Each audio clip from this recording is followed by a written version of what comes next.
மிராஜின் காதல். Meera, rainy season start ஆயிடுச்சு. உடம்ப பார்த்துக்கோ. ஜெயிச்சுட்டு நான் சீக்கிரமா வீட்டுக்கு வந்துடுறேன். நாம கல்யாணம் வேற பண்ணிக்கணும்ல. ராஜ் இப்படி ஃபோன்ல பேசிக்கிட்டு இருந்தாரு. அப்போ ஃபோனோட இன்னொரு பக்கத்துல இருந்து யாரோ அலற சத்தம் மட்டும்தான் கேட்டுக்கிட்டு இருந்தது. அட, ஏன் அழுதுட்டு இருக்க? நான் இறந்தா மட்டும் என்ன, நம்ம காதல் உயிரோட தான் இருக்கும். Meera, I love you. வாயை ஒடிச்சிடுவேன் பாத்துக்கோ. அப்படியெல்லாம் பேசாத. இத கேட்டு ராஜ் சிரிக்கிறாரு. ஆனா அடுத்து மீரா ராஜ் கிட்ட எதுவும் சொல்றதுக்கு முன்னாடியே அவர் காலை கட் பண்ணிடுறாரு. அப்புறம் அவர் அவரோட சர்வீஸ் ரைஃபிளை எடுத்துக்கிட்டு சண்டை போட கிளம்பினாரு. 11 மாதங்களுக்கு பிறகு, அட காட் சார், எவ்வளோ நேரமா உங்களுக்காக காத்துக்கிட்டு இருக்கோம். ஆனா இங்க நீங்க டீ குடிச்சிட்டு இருக்கீங்க. அட வாங்க சார், ஆல்ரெடி சிக்னல் போட்டாச்சு. நீங்க வந்து பிளாக காட்டுற வரைக்கும் ட்ரெயின் இங்க இருந்து கிளம்பாது. அட என்னப்பா இது, இதை நீ என்கிட்ட முதல்லயே சொல்லணும்ல. அனௌன்ஸ்மெண்ட்டை கேட்டு தான் நான் இங்க வந்து உட்காந்துக்கிட்டு இருக்கேன். டிடி சொன்னதோ ரயில்வே கார்டு ஹரிசங்கர் உடனே அங்கிருந்து காட் கோச்சை நோக்கி வேகமா ஓடி போறாரு. அவர் காட் கோச்சில் உட்காந்ததுக்கு அப்புறம் அப்ப டிடி ஹரிசங்கர் கிட்ட வந்து சொல்றாரு, சரி, உங்களோட கோச்சில் நான் ஒரு கொரியர் வைக்கிறேன். கோரக்பூர் வந்த உடனே இதை ரயில்வே ஸ்டேஷன்ல இருக்கிற போஸ்ட் பேங்க்ல போட்டுருங்க, சரியா? ஏதோ ஆர்மி ஆளோடது. ஹரிசங்கரும் டிடி சொன்னதை கேட்டு சரின்னு சொல்றாரு. அப்புறம் கிரீன் பிளாக காட்டுறாரு. அதுக்கப்புறம் ட்ரெயின் மெதுவா அங்கிருந்து மூவ் ஆகுது. ஹரிசங்கர் இப்போ அவரோட கோச்சில் நிம்மதியாக உட்காந்துக்கிட்டு கோரக்பூர் வரதுக்காக காத்துக்கிட்டு இருந்தாரு. ஆனால் ட்ரெயின் வழக்கத்தை விட 3 மணி நேரம் லேட்டாக போயிட்டு இருந்தது. அதனால எந்த கொரியரை போஸ்ட் ஆஃபீஸில் கொடுத்துருன்னு சொல்லி கொடுத்துருந்தாங்களோ அந்த போஸ்ட் ஆஃபீஸ் இப்போ மூடி இருந்தது. ஐயோ, இன்னொரு பிரச்சனை. இப்போ இந்த கொரியரை நான் என் தலையில் தூக்கிட்டு சுத்தவா? ஹரிசங்கர் அதை பார்த்து கோவத்தில் இப்படியெல்லாம் சொல்லிக்கிட்டு இருந்தாரு. அப்புறம் அந்த பேக்கை எடுத்துக்கிட்டு பக்கத்தில் ரயில்வே குவார்டர்ஸில் இருக்கிற அவரோட வீட்டுக்கு கிளம்பி போறாரு. அங்கே அவரோட பொண்ணு மஞ்சளி அவருக்காக காத்துக்கிட்டு இருந்தாங்க. மஞ்சளியோட அம்மா இவங்க பிறக்கும் போதே இறந்து போயிருந்தாங்க. ஆரம்பத்தில் கொஞ்ச நாளைக்கு அவங்க அப்பா தான் அவங்கள பார்த்துக்கிட்டு இருந்தாங்க. டைம் போக போக அப்பாவுக்கு வயசாயிட்டு இருந்தது. பொண்ணும் பெரியவளாயிட்டு இருந்தா. இப்போ எல்லா பொறுப்பும் மஞ்சளிக்கு தான் இருந்தது. இப்போ இவங்க 2 பேரையும் பார்க்கும்போது மஞ்சளி ஹரிசங்கரோட பொண்ணு இல்ல, அம்மா மாதிரி இருந்தாங்க. அப்படியே மெதுவா லேட் நைட் ஆயிடுது. மஞ்சளி சமைச்சு முடிச்சிருந்தாங்க. ஆனா அவங்க அப்பப்ப அந்த சூட்கேஸை பார்த்துக்கிட்டே இருந்தாங்க. நானும் அப்பலேருந்து பார்த்துக்கிட்டு இருக்கேன். நீ அடிக்கடி அந்த சூட்கேஸையே பார்த்துக்கிட்டு இருக்கியே, என்ன விஷயம்? அட, அது என்னோடது இல்லம்மா, அது ஒரு ஆர்மி ஆளோடது. நாளைக்கு காலையில் எடுத்துட்டு போய் நான் இதை போஸ்ட் ஆபீஸ்ல கொடுக்கணும். ஆனா நீங்க அது உங்க கூட எதுக்காக கொண்டு வந்தீங்க? நீங்க அங்கேயே விட்டு வந்துட வேண்டியது தானே? அட, நானும் அப்படிதான் நினைச்சேன். ஆனா அவங்க தான் மூடிட்டாங்களே. சரி விடுங்க, ஆல்ரெடி டைம் ஆயிடுச்சு. நீங்க போய் தூங்குங்க. நாளைக்கு மறுபடியும் வேலைக்கு போகணும்ல. ஹரிசங்கர் சாப்பிட்டு முடிச்சதுக்கு அப்புறமா தூங்குறதுக்காக போறாரு. ஆனா மஞ்சள் இன்னமும் கூட அந்த சூட்கேஸையே பார்த்துக்கிட்டு இருந்தாங்க. அவங்க மனசுல 1000 கேள்விகள் இருந்தது. அப்பா ஆல்ரெடி சொல்லிட்டாரு இல்ல, இது நம்மளது இல்லன்னு சொல்லி. பாரு, இந்த மாதிரி அந்த பாக்ஸ் ஓபன் பண்ணி பார்க்கணும்ன்ற இந்த மைண்ட் செட்டை தயவு செய்து விட்டுடு. பாரு மஞ்சுரி, இதெல்லாம் ரொம்ப தப்பு. இப்படி பண்ணிடாத, சரியா? இப்படி யோசிச்சு மஞ்சளி அந்த சூட்கேஸை எடுத்துக்கிட்டு நேரா அவங்களோட ரூம்க்கு கிளம்பி போறாங்க. அப்புறம் பெட் மேல உட்காந்து அந்த சூட்கேஸை திறந்து அதுக்குள்ள என்ன இருக்குன்னு பார்த்துட்டு இருந்தாங்க. அதுல ஒரு டைரி, ஆர்மி ஆபீசரோட யூனிஃபார்ம், அஸ்தி இருந்த ஒரு பானை, அப்புறம் ஒரு போட்டோவும் இருந்தது. முதல் போட்டோ ஒரு ஆர்மி ஆபீசரோடது. அப்புறம் 2வது ஒரு காஷ்மீரி பொண்ணோடது. அது மட்டும் இல்லாம பிளாக் மேஜிக் பண்ற மாதிரி அங்க நிறைய பொருட்களும் இருந்தது. என்னடா இது, ஆர்மி ஆபீசர் பெட்டில போய் இந்த மாதிரி பிளாக் மேஜிக் பண்ற பொருள் எல்லாம் இருக்கு? மஞ்சளி இந்த மாதிரி யோசிச்சு அந்த டைரியை எடுத்து அதை படிக்க ஆரம்பிக்கிறாங்க. நான் ராஜ், லெப்டினன்ட் ராஜ் பத்ரா. இது என்னோட டைரி. ஒருவேளை உங்களுக்கு இந்த டைரி கிடைச்சதுன்னா இதை நீங்க படிக்காம அப்படியே எரிச்சிடுங்க. உங்களுக்கு காதல் மேல ஏதாவது நம்பிக்கை இருந்துச்சுன்னா அந்த நம்பிக்கை என்னோட இந்த கதையை படிச்சதும் உடஞ்சிடும் இல்ல போயிடும். அந்த டைரியில எழுதிட்டு இருந்த இதை மஞ்சளி பெருசா எடுத்துக்கல. டைரியோட அடுத்த பேஜை திருப்பி படிக்க ஆரம்பிச்சாங்க. இன்னைக்கு நான் காஷ்மீர்ல ரொம்ப அழகான ஒரு பொண்ணை பார்த்தேன். நார்மல் காஷ்மீரி பொண்ணை விட இவ ரொம்ப அழகா இருந்தா. அவங்களோட கண்ணு, முடி, அவங்களோட முகம் எல்லாமே என்னோட தலையில அப்படியே பதிஞ்சிருந்தது. இன்னைக்கு 3 நாள் ஆயிருந்தது அவங்களோட முகத்தை பார்த்து. ஆனா ஒரு நிமிஷமும் அவங்கள என்னால மறக்கவே முடியல. ஆனா என்னால சும்மாவும் இருக்க முடியல. அதனால யார்கிட்டயுமே சொல்லாம நான் கேம்பை விட்டு போயிட்டேன். அப்புறம் அடுத்த 2 வாரத்துக்கு நான் நேரா போய் ஒரு மலை மேல உட்காந்துக்கிட்டு இருந்தேன்.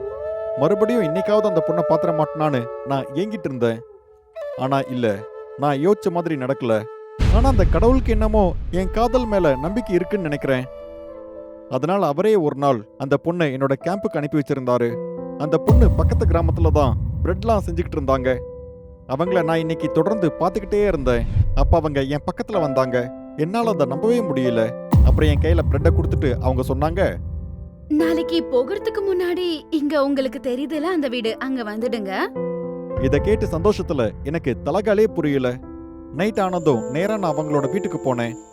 அப்போதான் முதல் தடவையா எனக்கு அவங்களோட பேர் தெரிஞ்சது. மீரா. அவளோட பேரு மீரா.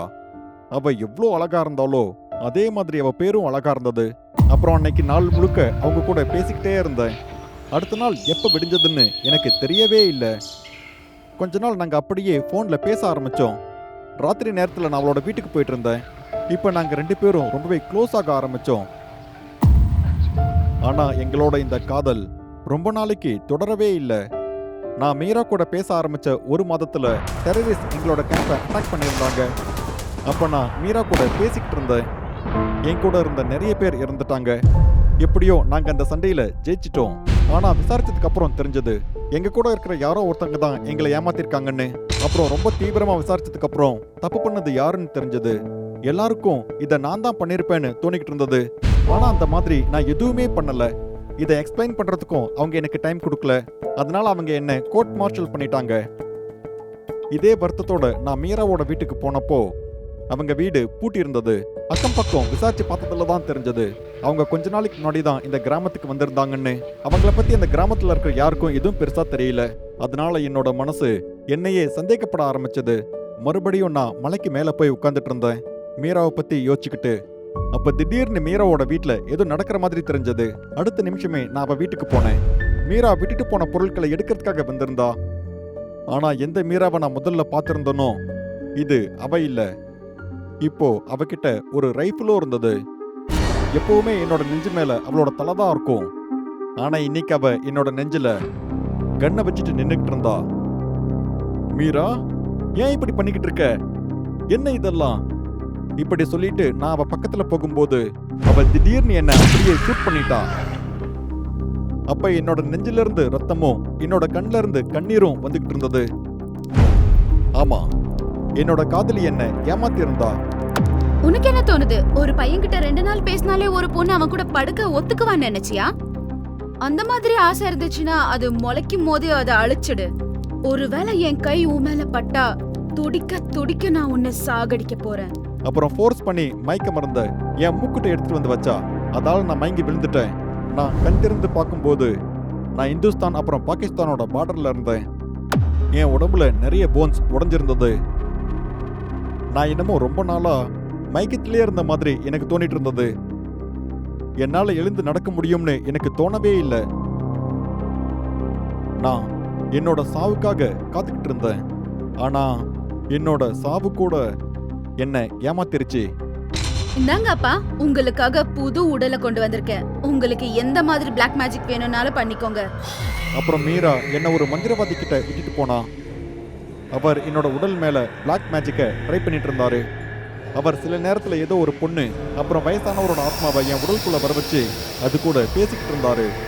அப்புறம் அந்த ஆத்மாவை ஒரு பாட்டிலுக்குள்ள கைது பண்ணாரு. மீரா இந்த மந்திரவாதியோட பொண்ணாதான் இருக்கணும்.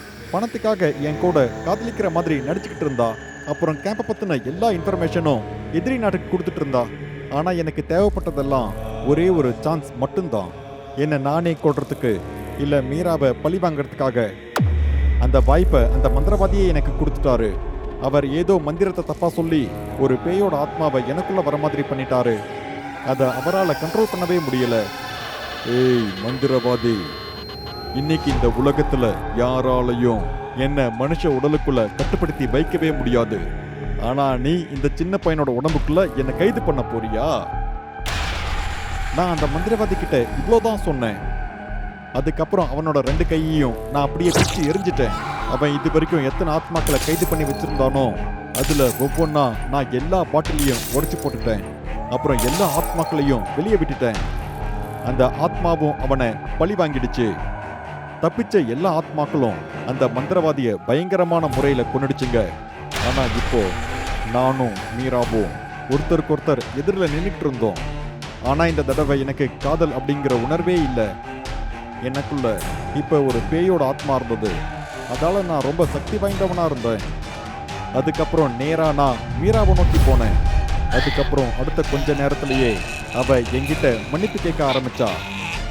ஆனா அவ என் காதலி இல்லை. அவ்வளோ சீக்கிரமா நான் அவளை எப்படி விட முடியும்?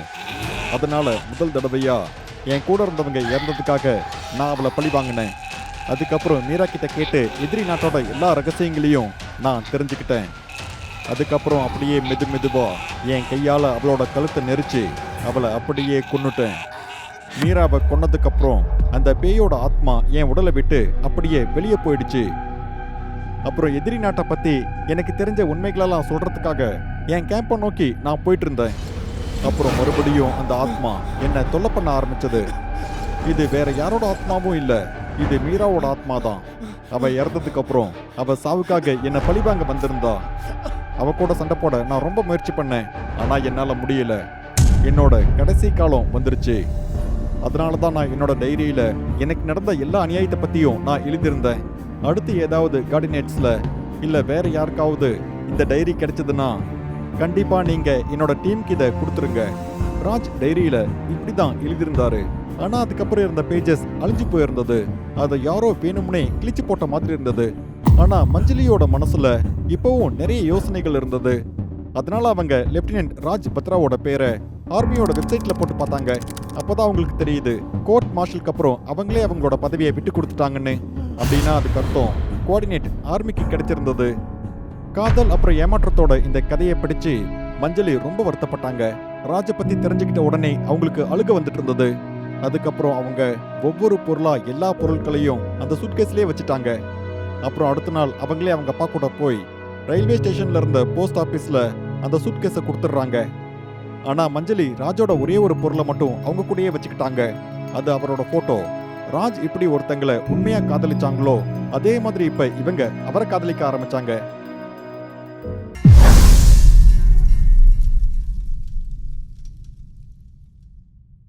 பயங்கரமா இருக்கிற இந்த மாதிரியான கதைகளை பார்க்கறதுக்காக டூடு டிவி ஹாரர் தமிழுக்கு உடனே சப்ஸ்கிரைப் பண்ணுங்க.